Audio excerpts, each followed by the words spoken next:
A racist white man gets into a confrontation with a black woman. He's shocked when she reveals she's an FBI agent. Jordan Blake parked her car under the shade of a large oak tree, feeling the weight of her week slide off her shoulders as she stepped out and took a deep breath. The city park was one of her favorite places to unwind, a spot where she could just be Jordan, not Agent Blake. Today, she had a good book, some snacks, and the whole afternoon to herself. The sun was warm, the breeze light, and the laughter of families and friends filled the air in a comforting, steady hum.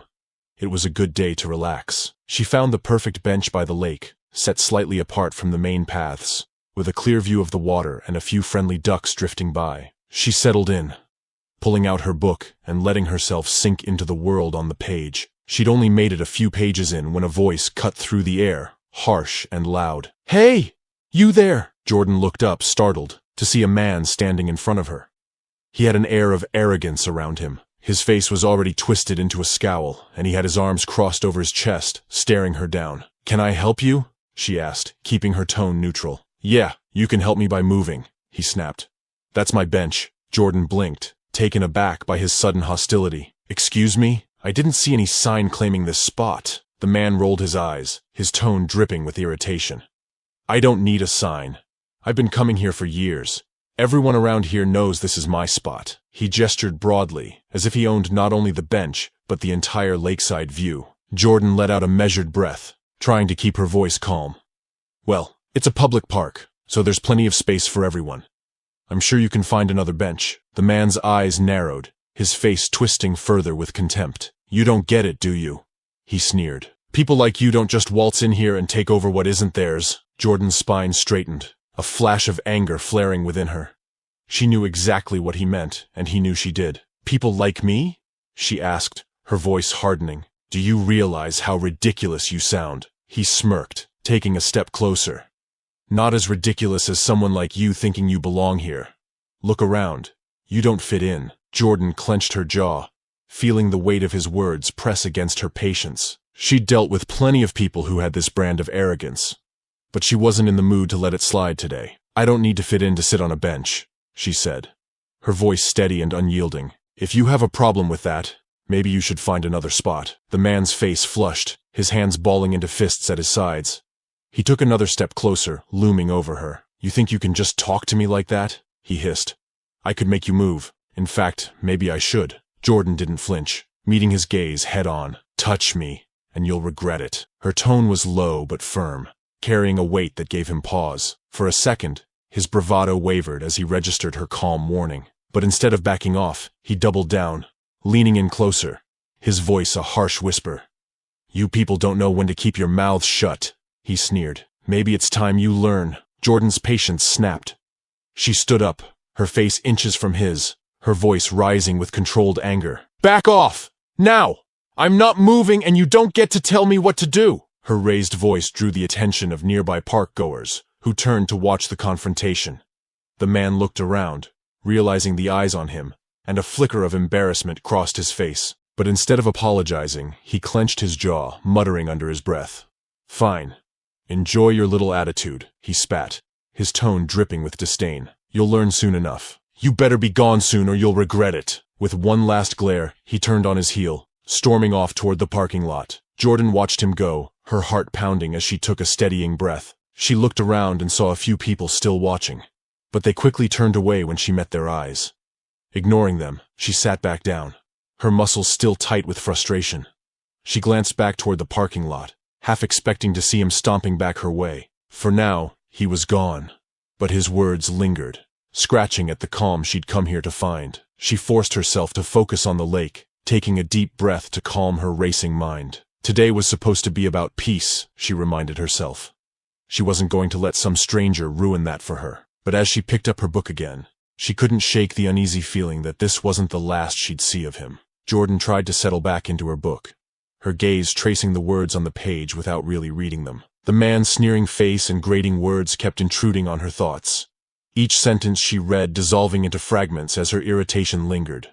She took a deep breath, willing herself to relax, to push his hostility out of her mind. But minutes later, that same shadow darkened her peripheral vision. She glanced up, and there he was again, standing over her with his arms crossed, his face twisted with anger. "Still here?" he sneered, leaning in closer. I thought I made it clear that this is my spot. Jordan set her book down and slowly stood, matching his glare. And I thought I made it clear that I'm not moving, she said, her voice steely. This is a public park. The man's smirk deepened as he took a step closer, his voice dropping to a mocking tone. You people always think you're entitled to whatever you want, don't you? Think you can just barge in here and take over, act like you belong. Jordan clenched her fists, the simmering anger finally bubbling to the surface. You don't get to talk to me like that, she snapped. And if you have a problem with that, maybe you should go find a spot far, far away from me. But he didn't budge. Instead, he leaned even closer, his face inches from hers. Oh, is that a threat? I'll have you know I don't take kindly to threats from people who don't belong here. She straightened, her voice low and calm. The only person who doesn't belong here is the one who can't handle sharing a public space. The man's expression hardened, and suddenly his hand shot out, gripping her arm with surprising force. He yanked her up from the bench, his fingers digging into her skin, his face a mask of anger. Jordan twisted, trying to free herself, but his grip only tightened. You think you're so tough? He spat, his voice full of contempt. And then, before she could react, he raised his hand and slapped her hard across the face. The impact snapped her head to the side, pain flaring hot across her cheek. She steadied herself, forcing herself to stand tall, her cheek stinging, but her gaze unwavering as she looked him in the eye. That was a mistake, she said, her voice deadly calm. Oh, yeah? He laughed, the sound hollow and mocking. What are you going to do about it? Call the police? You think they're going to believe some angry black woman over me? Jordan's patience evaporated, her voice hardening as she reached into her jacket pocket. I don't need the police, she said quietly. She pulled out her FBI badge and held it up to his face, letting the metal glint in the sunlight. The man's smirk faded, his eyes widening as he took in the badge, his mouth opening and closing as he struggled to process what he was seeing. Jordan took a step forward, her voice cold and steady. I'm FBI, and I'm placing you under arrest for assault. He stumbled back, his hands going up defensively, his face drained of color. Wait a second, he stammered, his confidence shattering. You're really FBI? That's right, she replied, her voice steady. Put your hands behind your back. For a moment, he seemed frozen, his mind racing as he stared at the badge, disbelief flickering across his face. Then, as if jolted back to reality, he took another step back, his eyes darting around in panic. You can't do this, he sputtered, his voice shaking. This is ridiculous. You're bluffing. Jordan remained calm, taking another step forward, keeping her gaze fixed on him. This is your last warning. Turn around, hands behind your back. Now! But instead of complying, he glanced wildly around the empty area, his face twisting with a sudden desperation. Then, without another word, he turned and bolted, breaking into a full run toward the parking lot. Jordan's instincts kicked in, and she took off after him, sprinting across the grass, her focus narrowed on the back of his retreating figure. Her mind was already calculating his likely moves, the layout of the parking lot, the speed it would take to catch up with him. He glanced over his shoulder, his eyes widening when he saw her gaining on him. He pushed himself harder, his pace frantic as he reached the edge of the parking lot, fumbling for his car keys. Jordan closed in, her breath steady as she calculated her next move. But just as she was within reach, he managed to yank his car door open and dive inside. She reached for the handle, but he slammed the door shut and locked it, fumbling to start the engine. For a split second, their eyes met through the glass, his filled with panic, hers steady and unyielding. Step out of the car, she ordered, her voice loud and firm.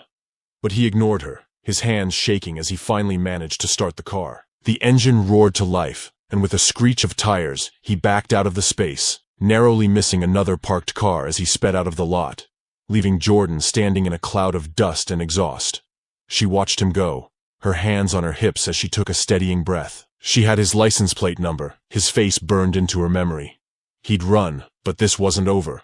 Not by a long shot. Jordan didn't waste a second. As the dust settled from the man's hasty escape, she pulled out her phone and dialed into the FBI dispatch, quickly relaying his license plate number and a description of his vehicle. After updating them on the assault and her pursuit, she requested backup in the general direction she knew he'd taken. Suspect fleeing in a blue sedan, license plate Bravo Tango 047. Will intercept, she said into the phone, slipping her badge back into her jacket. Without hesitation, she jumped into her own car, the engine roaring to life as she pulled out of the lot, Her focus sharpened as she drove. The road was mostly clear at this hour, and she knew the city streets well enough to guess where he might try to go to avoid traffic and elude her. As she scanned the area, adrenaline pulsed through her veins, every nerve on high alert. The slap across her cheek still stung, and the memory of his smirk only fueled her determination to catch him. She drove with precision, her eyes darting from road to side streets, anticipating his next moves. After a few minutes, she spotted him up ahead, weaving in and out of traffic, his car jerking side to side as he struggled to stay ahead of her. His movements were erratic, panicked, as he ran a red light, narrowly missing an oncoming car that screeched to a halt in his wake. Jordan narrowed her eyes, gripping the wheel as she pressed forward. She accelerated, keeping a safe distance as she maneuvered through the traffic he left in disarray. It was clear he was making his way toward the outskirts of town, likely hoping to escape into the quieter roads where he might lose her trail. But she was ready. She saw her opening when he turned onto a side street, a narrow road that connected to an isolated industrial area. Jordan floored the gas, anticipating his next turn, and taking a quick shortcut that cut off a few seconds. As he came around a bend, she swung out ahead of him, cutting him off and bringing her car to a quick, controlled stop. She stepped out of her vehicle, her voice commanding, "Step out of the car! Now!" He froze, his eyes wide as he stared at her through the windshield, realization dawning on him that he had no more room to run. She could see his hands clenching the wheel, his mind racing as he glanced around for any possible escape. But they were alone on this quiet stretch of road. The only sound his car's engine idling, trapped between her vehicle and a dead end. With a sigh of resignation and clear frustration, he slowly opened the door, stepping out with his hands raised halfway. "This is ridiculous!" he shouted, the anger from earlier back in his voice, but now mixed with a hint of desperation. "You don't have any right to do this. You're just overreacting." Jordan kept eyes trained on him, her stance firm, her voice unwavering. "Assaulting a federal officer and evading arrest isn't a minor issue, and you're out of options. Get down on the ground." He hesitated, his eyes darting from side to side, as if still hoping for a way out. "This is insane. You can't do this to me. I didn't even do anything wrong. I'll have your job for this." But Jordan's calm didn't falter. "You put your hands on me, you resisted arrest, and you fled from law enforcement. I have every right to arrest you, and I'd suggest you stop making this harder on yourself." Seeing that she wasn't bluffing, he slowly got down on his knees, his face contorting with a mix of anger and humiliation. "You don't know who I am," he muttered, his voice shaking as he glared up at her. "I'm well connected. You're gonna regret this. Hands behind your back," she commanded, ignoring his threats. Now, reluctantly, he brought his hands around, and she moved in, snapping the cuffs onto his wrists. As she secured them, he let out a string of muttered curses, his words dripping with anger. "You're making the biggest mistake of your career," he hissed, his voice low and venomous. Jordan pulled him up by his arm, keeping a firm grip as she guided him toward her car. "You're welcome to bring that up in court," she replied calmly, pushing him into the back seat. He struggled against the cuffs, his eyes flashing with hatred as he glared at her through the rearview mirror.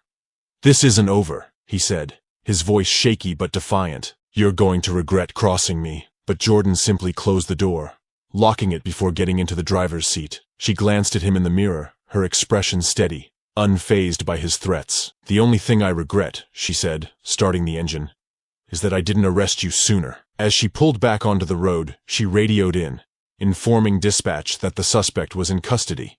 He slumped in the back seat, silent now, his face flushed with anger and embarrassment. But he was caught.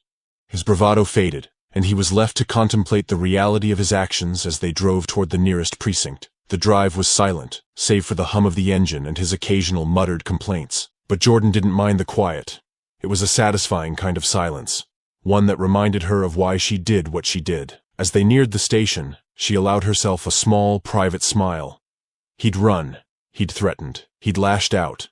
But in the end, justice had caught up with him. Jordan gripped Gregory Hale's arm firmly as she led him into the precinct, his once imposing presence reduced to a tense, bitter figure as they moved through the bustling corridors.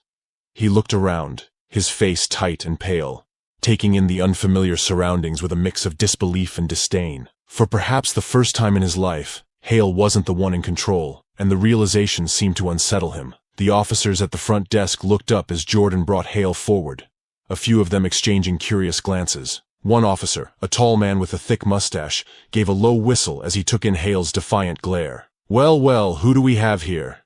The officer said, his voice amused as he took in Hale's attempt to look unaffected. This is Gregory Hale, Jordan replied, her tone all business. He's here on charges of assaulting a federal officer, resisting arrest, and evading law enforcement. The officer raised an eyebrow, impressed, before shifting his gaze to Hale. Fancy look. High-dollar watch. Guess that didn't do you much good, did it? He chuckled, shaking his head as he entered Hale's information into the system. You might be the most high-maintenance arrest I've seen this month. Hale shot the officer a venomous glare, clearly unused to being the target of such comments. This is absurd, he muttered, his voice dripping with disdain. Do you even know who I am? The officer snorted, smirking as he looked Hale up and down. Oh, we know exactly who you are, he replied, his tone mocking. And we also know what you did, which means right now you're just another perp waiting for a cell. Jordan's face remained impassive, but she felt a flicker of satisfaction at the officer's words. Hale had spent the entire day believing his influence and connections would shield him, and now he was finally starting to understand just how wrong he'd been. As the booking process continued, Hale grew increasingly uncomfortable, his bravado slowly crumbling. He tried to argue, to justify his actions, but his words held no weight here. With each step, fingerprints, photographs, and paperwork, the reality of his situation became clearer. Another officer, a no-nonsense woman in her early 50s with a sharp gaze, took Hale's fingerprints, guiding him to press each finger down onto the ink pad before rolling it onto the paper. She looked at him with thinly veiled annoyance. You don't have any idea how dumb this was, do you? She said, her voice cutting through his quiet muttering. You thought you could just slap a federal officer and get away with it? Hale glared at her, his face flushed with anger. I didn't know she was FBI, he snapped, as if that somehow excused his behavior. This whole thing is being blown way out of proportion. I didn't do anything wrong. The officer let out a disbelieving laugh. Didn't do anything wrong? You slapped a woman in public and then tried to run from the law. I'd say that's more than enough wrong. Hale's jaw tightened, and he turned to Jordan, his eyes blazing with frustration. You're really going to throw away your career over this? He sneered. Do you have any idea what kind of connections I have? You could have walked away from this, but instead, you had to make it personal. Jordan met his gaze with a steady look, unshaken. This isn't personal, Mr. Hale, she replied calmly. It's justice. You attacked me, resisted arrest, and thought you were above the law. My job is to ensure that people who believe they can escape accountability face the consequences of their actions. One of the younger officers overheard her response and gave a small, approving nod. Hale, however, bristled at her words, his face reddening as he clenched his fists. You don't know who you're dealing with, he muttered, his voice low but threatening. This isn't over. People like me don't go down without a fight. People like you? The officer with the mustache raised an eyebrow. Last I checked, people like you don't get a free pass for breaking the law.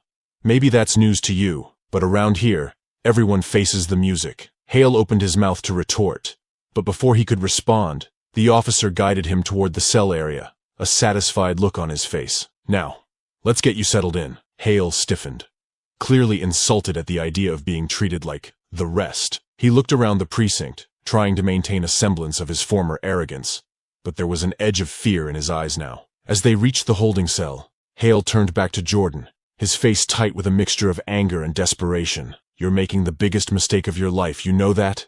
He hissed, his voice low. I have connections, resources. You don't stand a chance. Jordan crossed her arms, her expression unmoved. Mr. Hale, I don't care about your connections. You're here because of your actions, not your title or your wealth, and I assure you, threats won't get you out of this. The officer with the mustache shook his head in disbelief, chuckling as he unlocked the cell door. I've seen some arrogant types in here, but you, my friend, take the cake. You really thought no one was going to hold you accountable? Hale glared at him, stepping into the cell with a scowl. This is all going to backfire on you, he muttered, his voice shaky but defiant. People like me don't end up in places like this. The officer rolled his eyes, giving Hale a slight nudge as he closed the cell door behind him. Get comfortable, Mr. Hale, he said dryly. You might be in here a while. And for the record, people like you end up in here every day when they think they're untouchable. Jordan watched as Hale sat down on the cold metal bench, his eyes darting around the cell with a look of disgust. His bravado had all but faded now, replaced by the undeniable reality of his situation. He was trapped, and his usual tactics, threats, intimidation, and entitlement, were useless here. As she turned to leave, he called after her, desperation seeping into his voice. "This isn't over," he muttered, barely loud enough to hear. "You'll regret this." Jordan paused, glancing back over her shoulder, her expression calm and unshaken. "The only thing I regret is that you thought you were above the law. You're about to learn just how wrong you were." With that, she walked away, leaving Hale alone in the quiet of the cell, his arrogance stripped away and his fate sealed. She exchanged a few words with the booking officers, signing the necessary paperwork to complete his intake, and then made her way back outside, letting out a long, steadying breath as she felt the tension of the day start to lift. The fresh air filled her lungs, and she closed her eyes for a moment, feeling a deep sense of satisfaction. Hale had assumed his wealth and connections would shield him, that he could act without consequence. But today, justice had spoken louder than his threats or money, reminding him that no one, not even Gregory Hale, was above the law. As she walked to her car, she knew this wasn't the last she'd hear of him. Men like Hale didn't accept consequences easily, but if he underestimated her again, she'd be there, ready to remind him just as she had today. Justice was blind to privilege, and in the end, no one was untouchable. The days following Gregory Hale's arrest were tense. Jordan expected pushback, and it wasn't long before she received her first call from his legal team. They were polished, precise, and aggressive, wasting no time in trying to make her second-guess her actions. Her phone rang as she sat at her desk, and she recognized the firm's name on the caller ID, a well-known law office that catered to elite clients. She picked up, and a measured voice introduced himself as John Merrick, Hale's attorney. "Agent Blake," Merrick began, his tone cordial, yet edged with steel. "I hope you understand that our client is facing undue charges. Mr. Hale has no criminal record and has been a respected member of the community. Given the circumstances, we feel it would be in everyone's best interest to dismiss this case." Jordan raised an eyebrow, recognizing the carefully masked threat beneath his words. "Your client assaulted a federal agent, resisted arrest, and evaded law enforcement, Mr. Merrick," she replied calmly. "This case isn't going away." There was a slight pause on the other end, and she could practically hear the lawyer adjusting his approach. "Agent Blake," he continued, voice smooth but cold, "perhaps you're unaware of the power Mr. Hale holds. His connections run deep, and he has a reputation to maintain. A public trial could be detrimental not only for him, but for you as well." Jordan's jaw tightened, but she kept her tone steady. "Are you implying that pursuing justice for an assault on a federal agent could harm my career, Mr. Merrick?" "I'm simply advising caution," Merrick replied, his tone unchanging. "Mr. Hale is prepared to defend his reputation and, if necessary, discredit anyone involved in this case. We would hate to see such a promising agent like yourself caught in unnecessary legal battles or media attention. With the right agreement, this can all go away." Jordan's patience was wearing thin. "I don't negotiate with people who think they're above the law, Mr. Merrick. Tell Mr. Hale that we'll see him in court." Without another word, she hung up, feeling a renewed determination settle over her. She knew men like Hale thrived on intimidation and manipulation. But this time, his tactics weren't going to work. As the trial date approached, Hale's legal team ramped up their efforts, filing motions to have the charges reduced or dismissed, and attempting to smear her reputation with subtle, strategic leaks to the media. Headlines popped up in local papers questioning her handling of the arrest, her judgment in the field, and other details intended to paint her as overzealous. But each tactic only strengthened her resolve. She had truth on her side, and Hale's underhanded maneuvers only solidified her belief that he needed to be held accountable. When the trial finally arrived, the courtroom was packed with spectators. Friends and colleagues of Hale's had shown up in support, and a few reporters lingered near the back, eager to catch the latest update in the high-profile case. Jordan took her seat in the front row, her face composed and calm, prepared for the days ahead. Across the room, Hale sat at the defense table, dressed in a tailored suit, his face drawn and tense. The smug confidence he'd once worn was gone, replaced by a look of barely concealed resentment. His legal team sat beside him,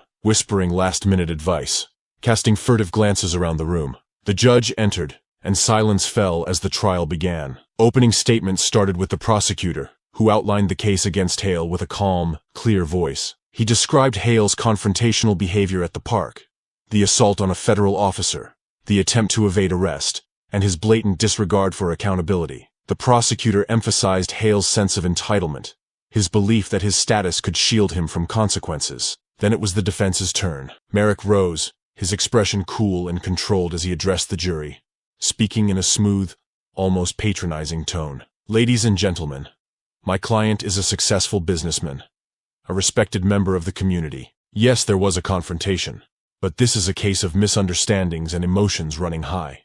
Mr. Hale's intentions were never malicious. He was merely frustrated. We all have moments where emotions get the better of us. Merrick then went on to imply that Jordan's actions were unnecessarily aggressive. Agent Blake's actions reflect an excessive response to a minor disagreement. She could have diffused the situation, but instead chose to escalate it, leading to this unfortunate series of events. Jordan watched the jury as he spoke, noting a few furrowed brows and skeptical glances. The judge's expression remained neutral, but his eyes were sharp, absorbing every detail. When the prosecution called her to the stand, she rose, walking to the witness box with steady steps. She swore to tell the truth, then took her seat, her gaze meeting each juror as she prepared to recount the events. The prosecutor guided her through her testimony, and she recounted the day of the incident with calm precision. She described how the confrontation had started innocently enough. A simple argument over a public bench that rapidly escalated when Hale began making entitled, degrading remarks. She detailed his mocking tone, his words of intimidation, and the moment he'd slapped her, assuming his power and connections would protect him. He slapped me, then mocked me, she said steadily. He told me that no one would believe me because of who I am. He made it clear that he thought he was untouchable, that his connections would shield him from any consequences. Her words hung in the air, resonating through the silent courtroom. She glanced at the jury, watching their reactions. A few of them shifted uncomfortably, exchanging glances that showed their unease. The defense's turn came next, and Merrick's voice was a smooth blade as he began his cross-examination. Agent Blake, as a federal agent, would you say you're trained to handle high-stress situations without escalating them? Yes, she replied calmly, meeting his gaze. Then wouldn't you agree that walking away might have been the best option in this case? He pressed, his tone almost condescending. Jordan held her ground. The situation didn't start as an escalation.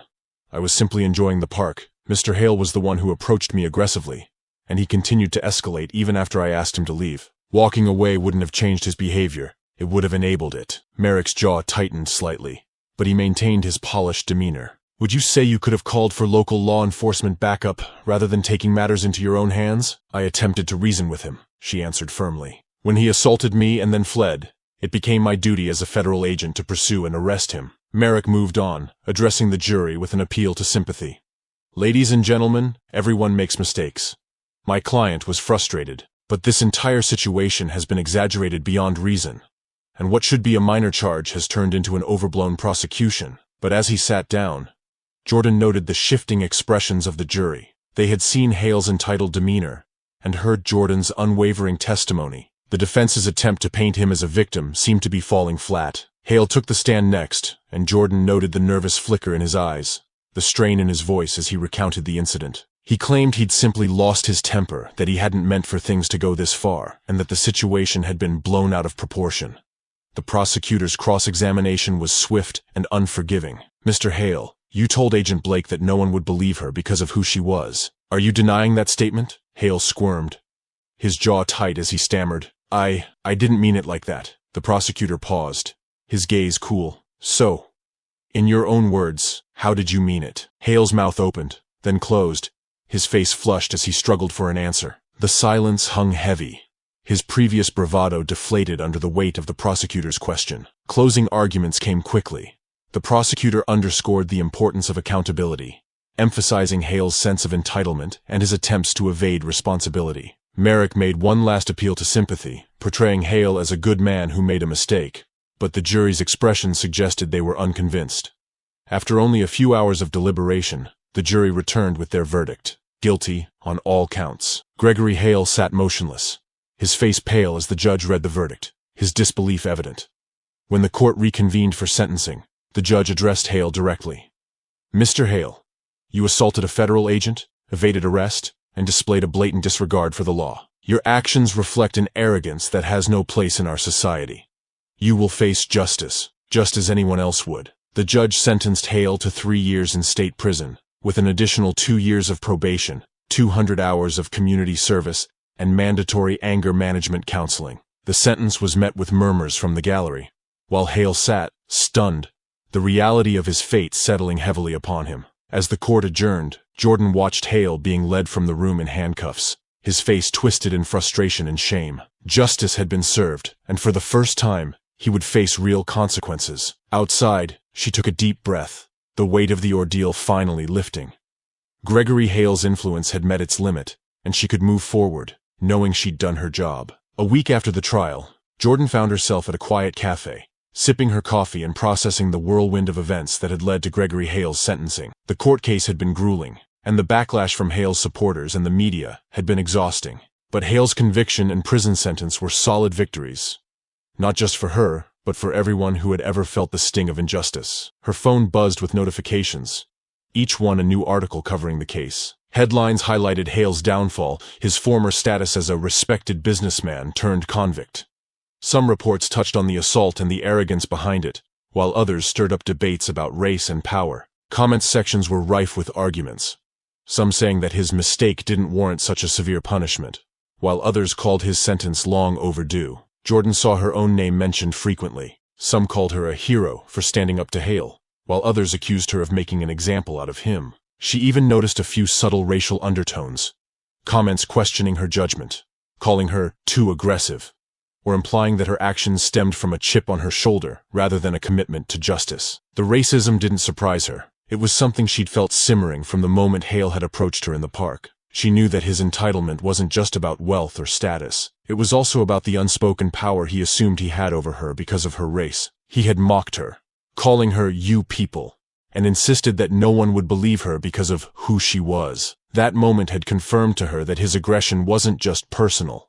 It was deeply ingrained, a lifetime of privilege wrapped in prejudice. Later, she met her friend and fellow agent, Maya Torres, for lunch. Maya had always been one to call things out for what they were, and Jordan appreciated her bluntness, especially now. "Did you see some of those comments online?" Maya asked, rolling her eyes. "People are still trying to defend him, saying he just lost his temper and shouldn't have been punished." Jordan nodded, stirring her coffee. "I saw. A lot of them think I overreacted, that it was just one slap," she replied, a hint of bitterness creeping into her voice. "But it was more than that. And you know it. It was about control, entitlement, and race. He saw me and thought he could talk to me however he wanted, put his hands on me, and walk away unscathed." Maya shook her head, her expression tight. "Exactly. They don't get it. They've never had to. People like Hale think they can act any way they want, and for so long they've been right. But when he realized you weren't just going to sit there and take it, he panicked." Jordan took a deep breath, feeling the weight of those words. Hale had assumed she'd back down, that she'd be intimidated. And when she hadn't, his racism and entitlement had surfaced even more boldly, culminating in that slap. He hadn't just seen her as an officer or even another person. He'd seen her as someone beneath him, someone who, in his mind, wasn't supposed to challenge him. "You know," Jordan said, glancing out the window. "He had every advantage, his money, his connections. He really believed he could walk away, and for a moment I wondered if he might. But he didn't," Maya replied firmly, leaning in. "You held him accountable. Men like him, they're not used to hearing no, especially not from someone they think they can control. That's why this case is so important. It's not just about justice. It's about showing that no one's above accountability." Jordan nodded slowly, letting Maya's words sink in. She'd felt that same pressure throughout the trial.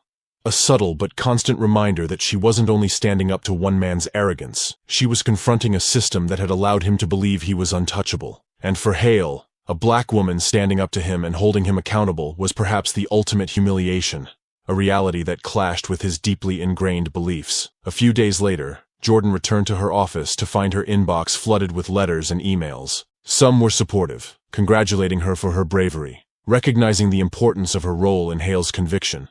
But others were harsher, even cruel, laced with subtle or outright racism. A few letters accused her of ruining a good man's life, of overstepping her place, as if she had somehow violated an unspoken rule by demanding that Hale be held accountable. She felt a twinge of sadness, but she knew this was part of a broader, more painful reality. She was reminded that, for some, her actions would always be judged differently, scrutinized more harshly, simply because of who she was.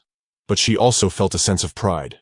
She'd faced down that prejudice head-on, refusing to let it intimidate or silence her. Her supervisor, Agent Ramirez, stopped by her office later that day, leaning against the doorway with a nod of approval. "I saw the articles," he said. "You did good, Jordan. People will talk. They'll criticize, but what you did was right. It takes strength to stand up to someone who thinks they're invincible. Jordan smiled, feeling a surge of gratitude. Thank you. It's been a lot to handle, and I knew there'd be backlash. But I knew I couldn't just let him get away with it. Not with everything he said and did. Ramirez nodded, a proud glint in his eyes. And that's what makes you a good agent. You stood your ground even when it got ugly. People need to see that. It might not change everyone, but it matters. As the days went by, the media buzz around the trial began to fade. But Jordan still felt the quiet impact of the case. She'd encountered moments of racism before, both overt and subtle. But this case had brought it to the surface in a way she hadn't expected. It wasn't just about Hale's actions. It was about what he represented. A part of society that too often looked the other way. In the following weeks, people in the precinct and community reached out to her. Some colleagues stopped her in the hall to congratulate her quietly. A few strangers recognized her at the grocery store, nodding in solidarity. They knew what her fight meant, that it was more than just about the law. One afternoon, as she walked down the street, an older black woman approached her with a warm smile. "I saw what you did in that courtroom," she said, her voice filled with quiet pride. "You didn't just stand up for yourself, you stood up for all of us." Jordan felt a lump rise in her throat as she thanked the woman, realizing in that moment just how deeply the case had resonated. Gregory Hale's sentence was more than just time served. It was a message, a reminder that no one, no matter their wealth or privilege, was untouchable. As she walked away, Jordan felt a sense of closure and strength. She knew the fight against entitlement and prejudice was far from over. But this was a victory, and in the quiet spaces of her mind, she allowed herself to feel the full weight of what she'd accomplished, knowing she'd not only done her job, but had upheld a justice far more profound.